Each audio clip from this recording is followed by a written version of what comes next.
মন্ত্ৰী ফিজুছ হাজৰিকা ওপৰৰ মাল, তেওঁ ওপৰৰ পৰ্যায়ত গৈ দালালি কৰে। আৰু বিশেষভাৱে ক'ব খুজিছো ফিজুছ হাজৰিকাটো একেবাৰে ওপৰৰ মাল, একেবাৰে ওপৰৰ পৰ্যায়ৰ দালাল। হয়, এই বক্তব্য অনুসূচিত জাতিৰ ছাত্ৰ সন্থা।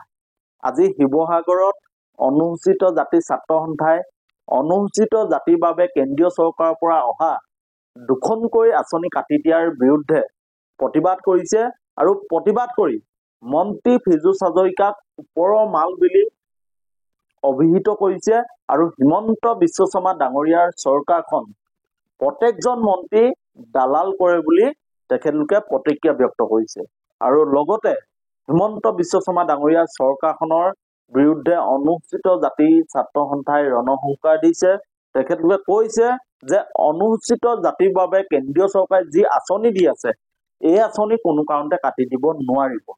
আৰু হিমন্ত বিশ্ব শৰ্মা ডাঙৰীয়াক, মন্ত্ৰী ফিজুছ হাজৰিকা ডাঙৰীয়াক অনুসূচিত জাতিৰ ছাত্ৰ সন্থাই তীব্ৰতৰ ৰূপত সমালোচনা কৰিছে আৰু হিমন্ত বিশ্ব শৰ্মা ডাঙৰীয়াৰ চৰকাৰখন দালালৰ চৰকাৰ বুলি অভিহিত কৰিছে।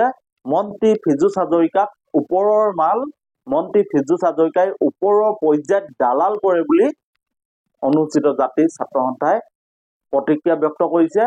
আৰু যি অনুসূচিত জাতিৰ বাবে কেন্দ্ৰীয় চৰকাৰৰ যি দুখনকৈ আঁচনি, সেই আঁচনি কাটি নাই দিয়া বা যি সংবাদ মাধ্যমত বাতৰি পৰিৱেশন হৈছে, এই বাতৰি সম্পূৰ্ণৰূপে অসত্য বুলি তেখেতৰ যি সামাজিক মাধ্যমত স্পষ্টীকৰণ দিছে। আৰু স্পষ্টীকৰণ দি তেখেতে কৈছে যে যি বাতৰি প্ৰকাশ হৈছে এই বাতৰি সম্পূৰ্ণৰূপে অসত্য। আৰু তাৰ পিছতো অনুসূচিত জাতিৰ ছাত্ৰ সন্থাই প্ৰতিবাদ কৰিছে আৰু মন্ত্ৰী ফিজুছ হাজৰিকাৰ বিৰুদ্ধে অনুসূচিত জাতিৰ ছাত্ৰ সন্থাৰ প্ৰতিবাদ হৈছে।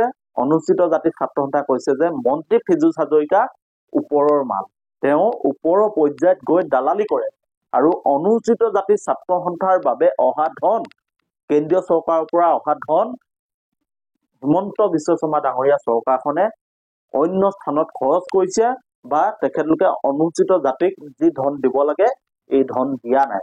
আপোনালোকক আমি প্ৰতিক্ৰিয়া আছে, আমি প্ৰতিক্ৰিয়া দেখাবলৈ খুজিছো। চাওক যে অনুসূচিত জাতিৰ ছাত্ৰ সন্থাই হিমন্ত বিশ্ব শৰ্মা ডাঙৰীয়াৰ চৰকাৰখনৰ বিৰুদ্ধে কি প্ৰতিক্ৰিয়া দিছে আৰু মন্ত্ৰী ফিজুছ হাজৰিকাক কিয় ওপৰৰ মাল বা ওপৰৰ পৰ্যায়ত গৈ দালালি কৰে বুলি তেখেতলোকে কৈছে।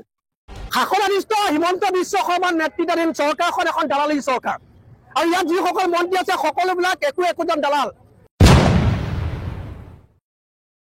আৰু বিশেষভাৱে ক'ব খুজিছো ফিজুছ হাজৰিকাটো একেবাৰে ওপৰৰ মাল, একেবাৰে ওপৰৰ পৰ্যায়ৰ দালাল।